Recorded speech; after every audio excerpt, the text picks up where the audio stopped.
I'll do this. Oh, okay, fancy. Yeah. All right, 3, 2, 1, start. All right, welcome back, everybody. I'm sorry about the stream outage. Um, I was just too excited to play this game. I couldn't help myself.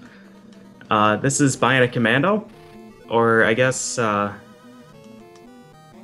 more accurately, this is Top Secret Hitler no Fukatsu because it's the Japanese version. And that roughly translates to Top Secret: The Resurrection of Hitler. So the plot is identical to the US Bionic Commando, except they just didn't bother censoring anything. So instead of fighting against the Bads and Master D, they are indeed Nazis and Hitler. So the Japanese version is faster than the US. Nice, okay, I got the clip at least. Oh, nice! Good doorway. Okay, so the door didn't let me in, and I have to redo the stage. The Japanese version is a little bit faster than the US version, and significantly harder. So in this stage in particular... Okay, that's the better clip.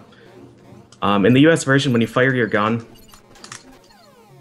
Nice. The gate drops, but in the Japanese version you have to clip through it like that. Okay, I got pretty bad RNG on the trucks, so I have about a 60% chance to get a skip at the end of the game. But that's not a real big deal. So this is the any percent category. Any percent is really dangerous in this game because you have to play through this stage, which is one of the most difficult stages in the game, with no health. So if I touch anything, then I am dead. If I bump into an enemy or get hit by a bullet, then I die. So it starts off a little bit scary. Nice, okay, that was the most dangerous checkpoint. Got one more scary climb at the end here. Nice, I should be clear here. Okay, good. So Bionic Commando is a pretty unique game because you don't have a jump. Instead, you just have a grappling hook and a gun. And all the maneuvers that you do have to be done with the grappling hook. So if you have to try and cross like a little gap or something, you have to do some grapple cancels to kind of trick the game into hopping. Because you don't have a jump yourself. Alright, so there's a minor deviation here. In the Japanese version, we play Area 6 next, which is extremely dangerous. Nice! Alright, I got that super grapple at the beginning. You gain these health expansions based on bullets that you collect. And when you clear a stage, you get 10 bullets automatically. Enemies will drop bullets periodically as well. That was a perfect first screen. So from clearing Area 5, I got 1 health expansion. So I'm allowed to take 1 hit, but I need to take a damage boost on the boss to kill him as quickly as possible. So we cannot take damage during the stage. Alright, good. Good ceiling clips there.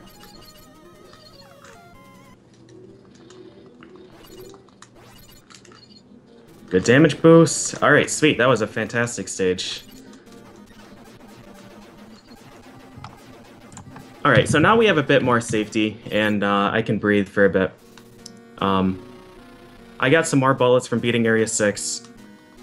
So now I can take 2 hits before I die, and the next few stages are not really very threatening compared to the beginning stages.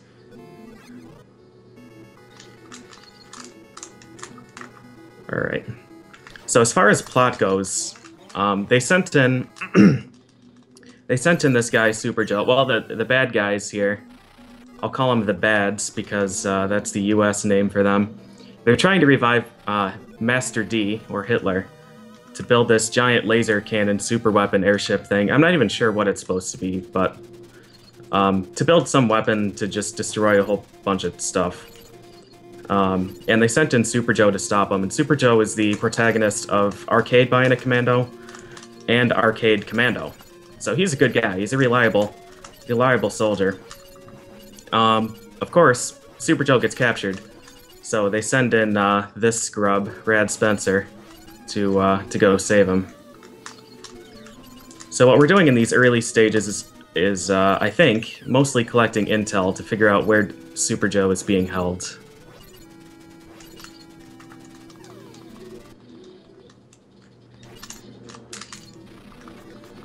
Alright, that was a phenomenal Area 3. So, in any percent, we have to clear Area 5, Area 6, and Area 3 to cross this bridge to get over to Area 8. And I'm not really sure what the plot significance is of that, but there must be some. There must be some reason for it. Somewhere along the road, we figure out that Super Joe is being held here in the garbage dump in Area 9. So that's where we're going.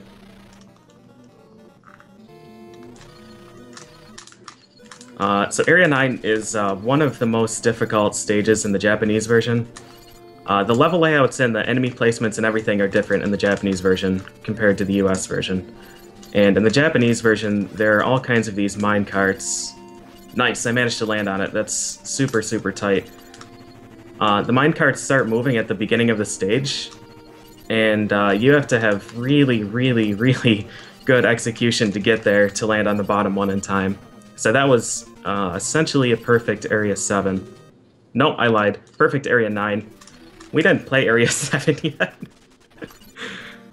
Alright, so those guys, you couldn't read what they said, but they were like, ha, idiot, Super Joe's not here. We already moved him to Area 7. And I go, alright, that's fine. I'll just destroy this base and then be on my way. In the process of that, we got the three-way. Another useless weapon. So this game has 5 weapons, but really only one of them is the one that you'll use. The revolver is kind of okay, but the first stage we play, Area 5, gives us a rocket launcher, which just instantly kills pretty much everything in the game. So there's no reason to ever use anything but the rocket launcher from that point on. So we got the three-way, that's kind of cool, but it's not a terribly useful weapon. The only use for the three-way is to open up the barricade in Area 7, the next stage. But the three-way is so bad in Area 7 that it's actually going to be faster in this version to equip the three-way, break the barricade, and then exit the stage afterwards, and re-enter with the rocket launcher. You cannot switch weapons on the fly in this game. You pick your inventory when the stage loads, and then that's it. That's what you're stuck with. So Area 7 is a pretty big stage, actually, but there's a skip that you can do here to just climb right up the cliff, and I happened to get it first try, which is great. And hopefully I don't screw up the rest of the stage. Nice, that was really good. So ordinarily you have to like wrap around the right side of the screen and climb up the mountain the hard way, but I've got a grappling hook, and I'm here to save Super Joe, not fool around and kill stuff. So we just go right up the mountain. Alright, at long last, we found him. We found Super Joe. So at this point in the game, if you remember back to that neutral zone where I clipped through the gate, I collected an orange communicator. You're supposed to go to that stage right now. That's what Joe says. He's like, hey man, you know, there's this dude Destroyer 3, he's got a pretty sweet machine gun, you should go get that from him. By the way, they're over there in Area 12, but to get over there we need this communicator, you should go grab that. Fortunately, I just grabbed it on my way, so I don't have to go all the way back there. We can just go right up into this triangle to Area 10. And much like Area 9, Area 10 is really rough because there's a platform at the end of the stage that begins moving once the stage loads. So if I have really, really good movement, I can get there at a perfect time. I have an audio cue that I have to use to try and figure out how my pace is doing. Alright, my pace is good. I actually might be a bit ahead of pace, so I have to be careful here, because it's possible to swing past. Oh man, just barely made it. Alright, cool. I'm not going to do this stupid. You can do this really, really risky grapple off the ceiling, but if you miss it, you die. And you lose like 40 seconds, and it's not worth doing, because it only saves 2. So, yeah, that was, for all intents and purposes, a perfect Area 10. That's awesome. Really scary stage. And you'd think for a stage that difficult, you'd get something sweet at the end of it. Some great new weapon, but nope, all you get is a 1-up. It's the only stage in the game besides Area 7, where you don't actually get something for your inventory when you beat the stage. But in Area 7 we get Super Joe, and he's better than something for your inventory, so that's fine.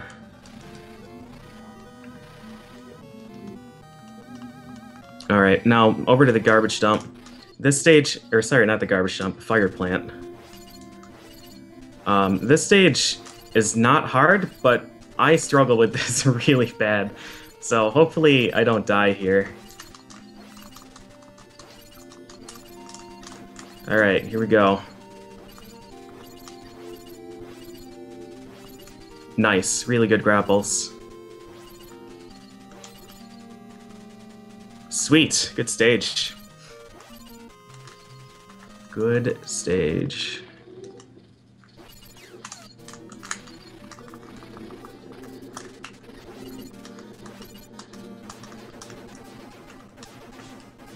Alright, so, I mentioned earlier I have about a 60% chance to get this skip at the end of the game. Here it comes. The movement of these trucks is very, very, very subtly random, and it's possible to skip this truck encounter if you prevent that truck from moving forward 1 or 2 pixels, but I failed it at like the very beginning of the game. When you're doing actual attempts, you just continuously reset until you see that you get good truck luck at the beginning, and then you hope that you can just play through the rest of the game flawlessly and get the skip at the end. So yeah, missing that costs 18 seconds, but there's nothing I can do about it. Alright, Area 12, this is the final stage. This stage is a monster. There are, like, basically 7 really big skips that you have to do here. I got the first one, the elevator clip. Nice. That's a variation on the quick kill for the reactor. The reactors are a pain in this version. In the US version, they take 2 hits. In the Japanese version, they take between 3 and 6 hits. And I have no idea what causes the variation. So sometimes the quick kill is just straight impossible, but this setup for it gives me a higher chance of killing them. But the reason we're going down through all these areas is because at the bottom of those elevator shaft rooms, there's an electric barrier, and it is impossible to clip through it. I mean, to give you a sense of how impossible it is, there's an invincibility glitch in this game, and the electric barrier will still kill you through the invincibility glitch. It is absolutely impossible to skip.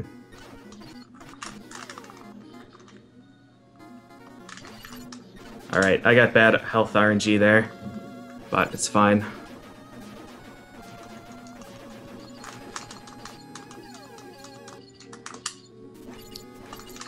I want to have exactly 1 health. Well, I guess more than 1 health would be ideal. But I want to have at least 1 health at this point, because there's a damage boost during the escape that I really need to do. But yeah, two more elevator skips and we're on our way. So this is Generalissimo Kilt. He's a guy that we haven't met before. You would ordinarily meet him in, I think, Area 15, the neutral zone where I do the gate clip. But I fired my gun and scared him away before we got to meet him. So yeah, this is our first meeting with him. He's the guy that wants to resurrect Hitler. And I show up to stop him. He goes, it's too late. We don't need Hitler anyways. And then Hitler's like, what? Like, hell you don't. So he comes back and kills Generalissimo Kilt. And then he's like, you fool. I already finished making the Albatross, and here it is.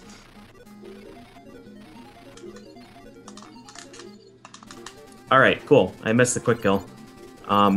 Fortunately, there's Backup. Backup strats. So it's possible to kill the Albatross as it appears, like that first cycle, but it's a super, super, super tight window. I think it's only 5 seconds slower to kill him on the first cycle as opposed to the 0th cycle. Alright, time to miss the shot. Sweet.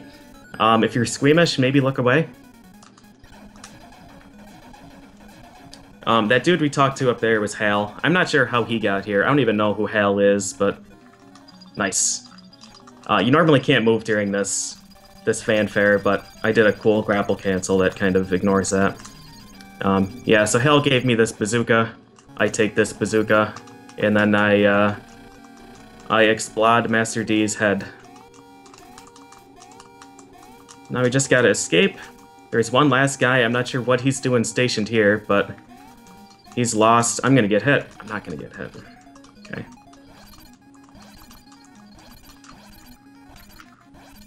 Alright, that's the end. And... time. I'm guessing 1610, 1609. Yeah, 1609 is what I got on my end. That's quite good. Very good, very good. My record as of like 2 days ago is 1520. So 1609 with a missing the truck skip is a phenomenal time. I'm more than happy with that.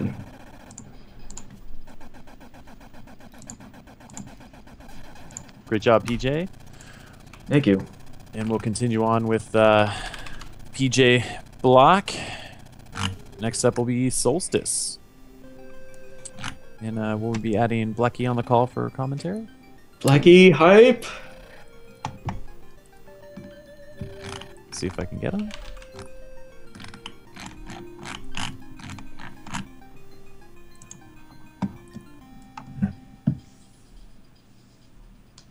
Oh yeah, Vandwedge. So if you miss the shot on the cockpit, which I do probably 30% of the time. I'm terrible at that shot.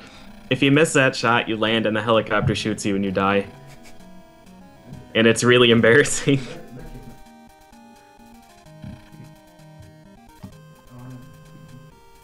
I believe we have Blackie in here, hopefully. Yes, indeedy. Hey, Hey. Nice. Hey, Blackie. All right, I'm already set up when you guys are. Okay, well, I'll switch over to Solstice then.